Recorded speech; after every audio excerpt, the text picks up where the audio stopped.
Hello foodies, welcome to our channel. ఈరోజు special వచ్చేసరికి బీరకాయ పల్లి కారం. ఇది యాక్చువల్లీ నాకు నా ఫ్రెండ్ షేర్ చేసింది రెసిపీ. అది జస్ట్ ఎలా చేయాలో చెప్పింది, కానీ దానికి ఎగ్జాక్ట్గా యాక్యురేట్గా ఎలా చేస్తే బాగుంటుందని అయితే చెప్పలేదు. అది మిస్టేక్స్ చేసేటప్పుడు నాకు అర్థమైంది. ఆ మిస్టేక్స్ కూడా మీకు అవ్వకుండా నేను చెప్తాను. నేను ఉన్నాను కదా చెప్పడానికి, ఓకేనా? సో లేట్ లేకుండా ప్రాసెస్లోకి వెళ్దాం. ఇక్కడ నేనైతే ఫస్ట్ ఒక 1/2 kg బీరకాయ తీసుకున్నాను. దానికి బీరకాయ పల్లి కారం చేయాలంటే లేతది సన్నది అయితే బాగుంటుంది. ఇంకా సో నాకు తెలియదు కాబట్టి నేను మీడియం సైజ్ తీసుకున్నాను. యాక్చువల్లీ నేను ఇది చేద్దామని అనుకోలేదు, కర్రీయే చేద్దాం అనుకున్నా. కానీ ఎందుకో మళ్ళీ మనసు పల్లి కారం చేద్దాం అనిపించింది. సో అది కంప్లీట్గా చెక్క అంతా తీయాల్సిన అవసరం లేదు.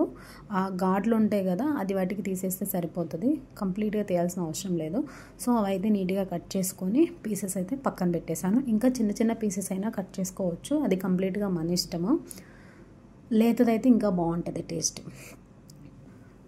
సో దాంట్లోకి మనకు కావాల్సింది పల్లీలు అండ్ అలాగే ఎండు కొబ్బరి.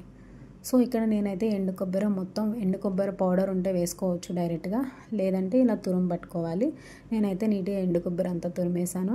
తర్వాత 3 టేబుల్ స్పూన్ పల్లీలు తీసుకొని కడాయి హీట్ అయిన తర్వాత పల్లీలు అండ్ అలాగే ఎండు కొబ్బరి తురుము, ఇవి రెండు కూడా లైట్ గోల్డెన్ బ్రౌన్ వచ్చేంత వరకు ఫ్రై చేసుకోవాలి. దగ్గరుండి సిమ్లోనే ఫ్రై చేసుకోండి, ఎందుకంటే కొబ్బరి చాలా డెలికేటెడ్ కాబట్టి చాలా త్వరగా ఫ్రై అయిపోతుంది, మాడిపోతుంది.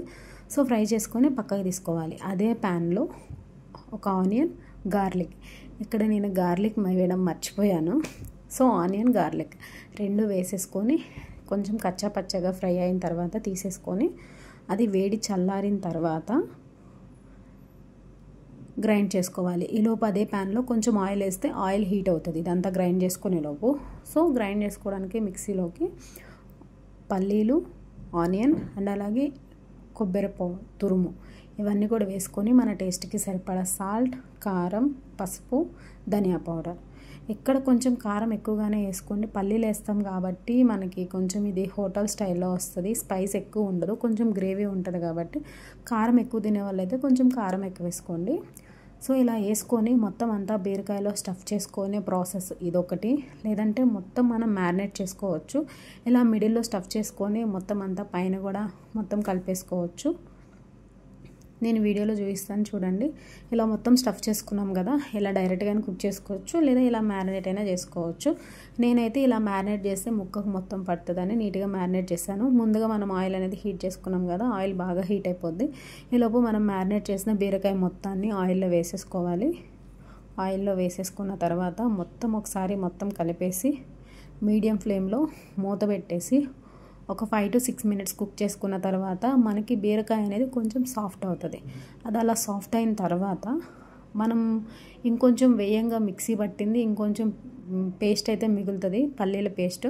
అది కూడా దానిపైన వేసేసుకొని కొంచెం వాటర్ వేసేసుకొని మొత్తం మళ్ళీ కలిపేసి ఈ స్టేజ్లో మనం ఒకసారి మనకు కావాల్సిన సాల్ట్, కారం ఒకసారి చెక్ చేసుకోండి. ఒకవేళ కారం సరిపోతే అక్కడ కొంచెం కారం వేసుకోవచ్చు, లేదంటే మిర్చి యాడ్ చేసుకోవచ్చు. సాల్ట్ సరిపోతే వేసుకోండి. సో మొత్తం అంతా వేసుకున్న తర్వాత మళ్ళీ ఒకసారి కలిపేసి మూత పెట్టుకోండి. నెక్స్ట్ ఇంకొక 10 minutes లో ఫ్లేమ్లో కుక్ అయిన తర్వాత ఇంకొంచెం దగ్గరకు వస్తుంది. అప్పుడు ఏంటంటే చెప్పాను కదా, చిన్న చిన్న పీసెస్ కాకుండా ఇది కొంచెం నాది లేతది కాదు, అలాగని బాగా ముదరను కూడా లేదు, నార్మల్గా ఉంది. సో లేతదైతే త్వరగా కుక్ అయిపోతుంది. కొంచెం ఇది నార్మల్గా ఉండడం వల్ల ఇంకొంచెం వాటర్ వేసి నేను కుక్ చేశాను.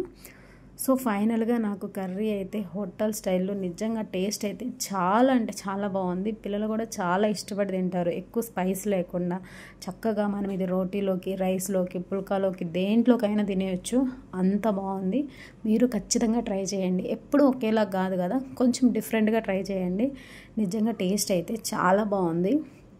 సో నాకైతే ఫైనల్గా కర్రీ చూడండి ఎలా అనిపిస్తుంది, చాలా బాగుంది చూస్తానికి, కలర్ఫుల్గా. టేస్ట్ అయితే ఇంకా చెప్పనవసరం లేదు, మీరు తప్పకుండా ట్రై చేయండి.